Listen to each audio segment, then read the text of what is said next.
Please give it up to Mr. Jerry Riles.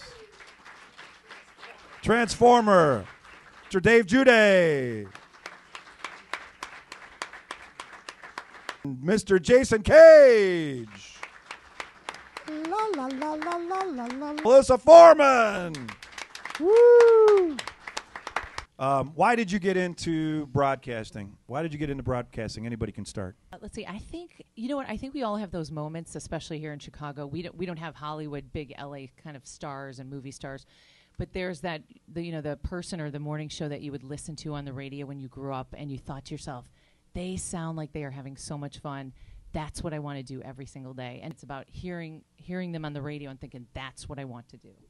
Yeah, it was the performance aspect of it is really what got me interested. Like you said, you kind of you're having fun and you're literally getting paid to be yourself, pretty much. So that's really it. I loved sports and I loved to talk. And one of my teachers in junior high pulled me aside. We had an assignment in English class. We were told to interview somebody that worked in the field we thought that we could go into someday. And it was her idea, you should look into sports broadcasting. And I ended up interviewing Steve Stone for that project, who at the time worked for the Cubs. He was fairly new with GN and doing the Cubs games on TV. And he took the time to talk with me and answer my questions, this dorky little 7th grader. And from that moment, I set my sights on becoming a radio broadcaster and being able to report on sports and the Chicago teams that I grew up being a fan of. I wanted to play professional sports. It didn't happen, but I wanted to stay involved in sports. And I said the best thing for me to do is to go into journalism, learn how to do this thing. And kind of like Melissa, I enjoyed listening to radio. I would wake up in the morning and, turn it on, and it was fascinating. And I love the theater of the mind. What do you need to do now, right now, from all your background and experience that you've learned, working in industry, what do you need to do now?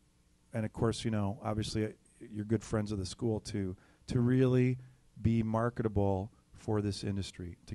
Well, I think the most important thing is I do think internships are incredibly important, you guys. They really are, because I'm sure every one of us, mine started out as an internship. It's about being there and about being noticed and seizing the opportunity in the day. But the most important thing, really, honestly, the work scenario and work life is a lot like just your regular day-to-day life. It's like high school. It's like anything else. In the end, I really, truly believe that it comes down to being a good person, being a person that's dependable, being a person that, that you're going to go to work and you're going to show up and be there and be a good human being. You see people come and go in this business, and the ones that always seem to thrive in the end are those that show up and really, truly care about what they're doing.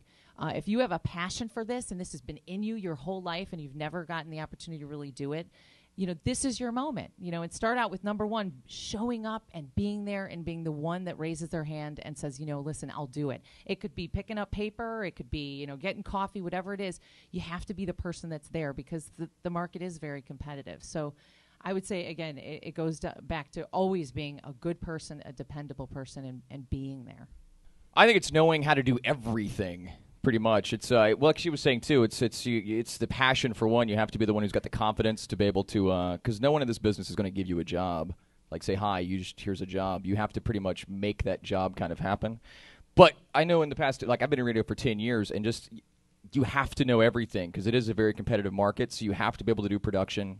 You have to be able to be good on the air. You have to know how to, do the behind-the-scenes stuff. You have to be able to set up your own events, whatever. You have to know how to do everything. In the smaller markets, it's the air staff and the program director. So he hires who he thinks can do the most work that he won't have to do anymore. So it really is. The more work you can take off the program director, the better you look to him as far as getting hired. But it's also a matter of networking yourself and having.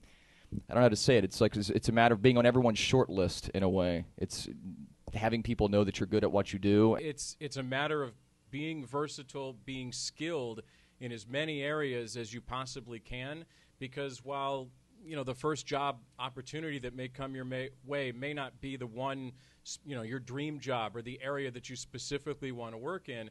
But if you're skilled in that area and you take that position, maybe you use that as a stepping stone down the road towards a position or in the area that you want to be in. Also internships, absolutely take advantage of those. But one thing I will stress to you, as Dave mentioned, you guys have to be versatile, but more importantly, I think you have to stay on top of your communication skills, reading and writing, especially obviously if you want to be on air. Your writing is impeccable. You have to stand out. And the easy way to get started, I think, even if you want to be on air, is to be a producer or learn the production aspect of it, because it can carry you very, very far. And it can get you in the Chicago market a lot quicker. Changes that have gone on over the past few years. Can you kind of bring up some of the changes that you've seen? Jason, you alluded to it too, where do everything.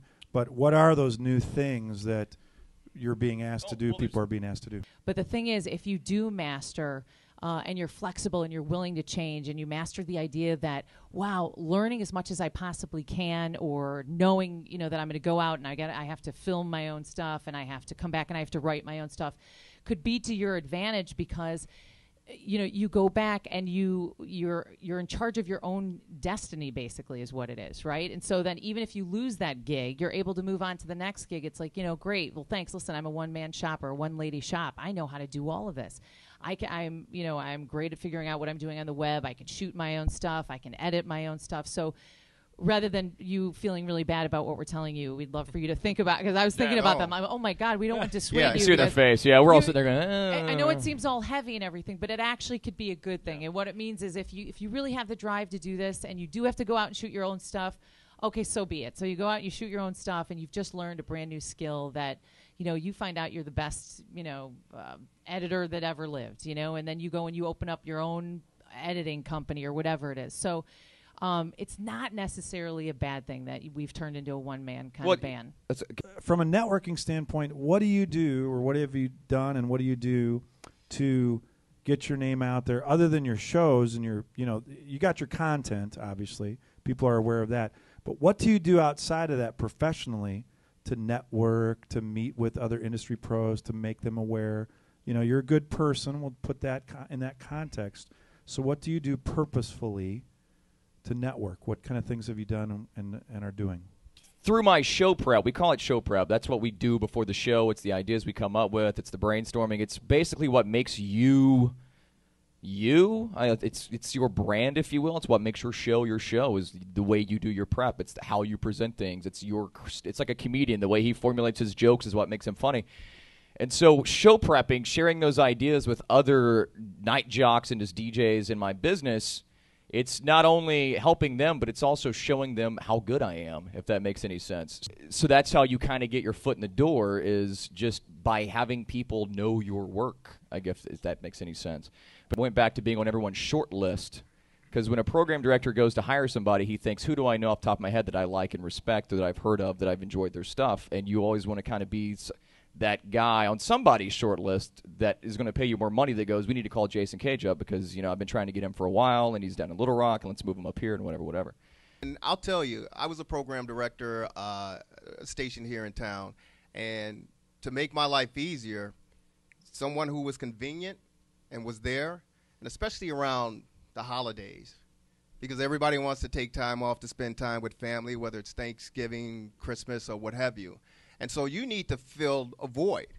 And as Melissa said, you have to have thick skin and a short memory. I agree with Jerry, and this is what I tell whenever we go into college or a high school, I say the exact same thing. Listen, guys, find someone you listen to or you watch that lit that fire in you where you're like, I want to do this, because you're all here. You've either graduated from here or you're here because you have that same thing that we had, that something about what they do I want to check that out. Do not ever, ever be afraid to contact those people and say, hey, listen, I'm a big fan. I just want to, is there an opportunity for me to come in for a day, watch what you do? Can I see? You can never lose by telling someone, I love what you do. And that's what Jerry's saying. Call whoever it is. Give them a call. They're just people. Having thick skin and don't burn any bridges. I mean, that's a lesson that is invaluable in this business. It really is. I've had the opportunity a few times to, light a match and throw it to that bridge, and I've seen people do that. I've seen people do that as recently as maybe 3 or 4 years ago. How long ago did the failed Chicago Webbio thing experiment fail? Yeah. I had coworkers that left the station to go work for that, and without naming names, one gentleman just torched the bridge behind him on his way out the door.